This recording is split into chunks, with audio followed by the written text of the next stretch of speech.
Hey everyone, welcome. So today we're going to break down a really fascinating new area of scientific research.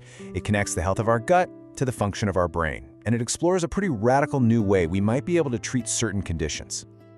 Okay, so let's just dive right in with the big question that's really at the heart of this whole new study from the University of Texas at Austin. It sounds a little strange, right? Treating the brain by focusing on the stomach. But as you're about to see, the science behind this idea is actually pretty compelling. So here's how we're going to tackle this. First, we'll get into the mystery of that gut-brain connection itself. Then we'll look at what happens when that connection goes haywire and explore a really cool potential solution, healing with light.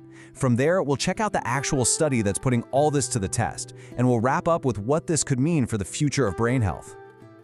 All right, first up, the gut-brain mystery.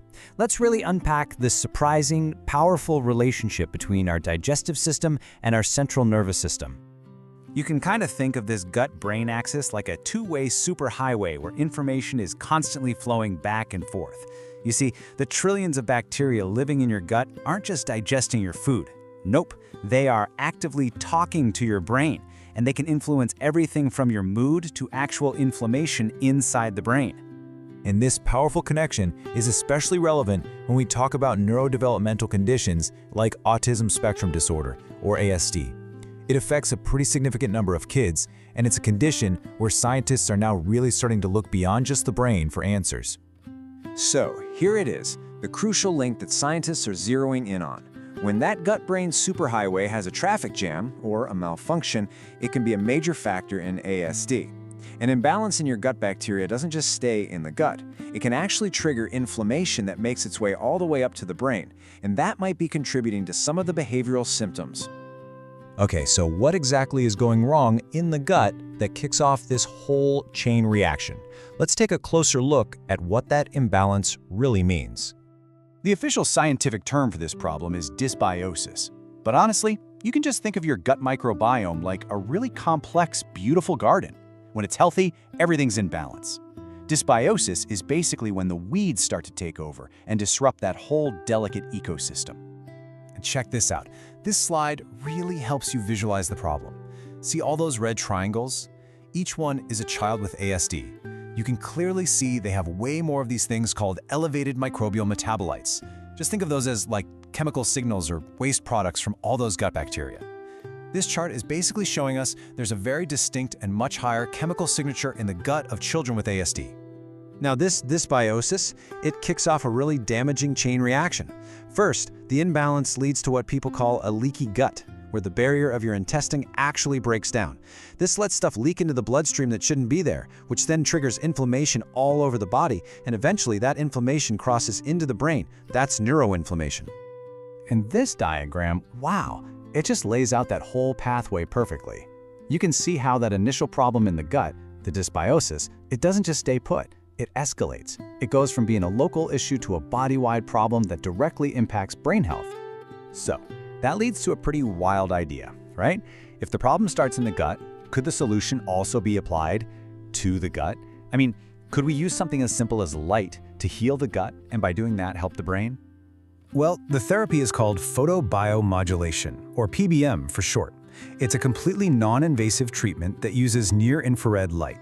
And what it does is it basically recharges the tiny little batteries, the mitochondria, that are inside all of our cells. And by boosting that cellular energy, it can help reduce inflammation and kickstart the healing process.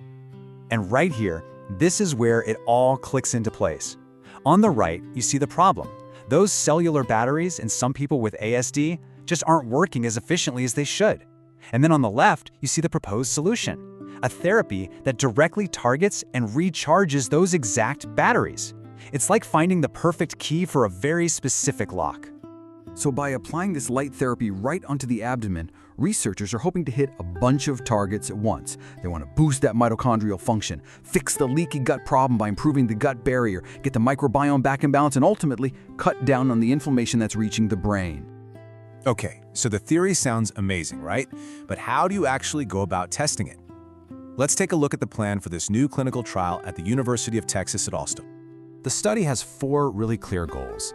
The researchers are going to apply the light therapy to both the forehead and the abdomen. They'll use advanced imaging to actually see if brain activity changes. They're going to analyze gut bacteria samples from before and after the treatment, and of course, they'll use cognitive tests to see what the real-world impact is. And this part is so important. It's a randomized clinical trial. Now, that is the gold standard in medical research. It means one group of kids gets the real PBM treatment, while another group gets a sham or placebo treatment. This is the only way for scientists to know for sure that any effects they see are because of the light therapy itself, and not something else. So here's a look at what the participants actually go through.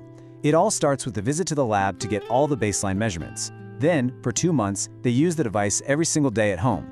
And it all wraps up with one final visit back to the lab to measure all the changes. Okay, so let's just pull back for a second. Why should we care so much about this one study? Let's zoom out and look at the big picture, at the potential impact here. I mean, the potential significance here is just huge. We're not just talking about one possible new therapy. This is about a fundamental shift in how we even think about brain health, proving that a treatment for the gut can directly help the brain. It's bridging two fields of medicine that used to be totally separate, and it could unlock a whole new class of non-invasive therapies. You know, ultimately, it all boils down to this really powerful idea that we're only just starting to wrap our heads around.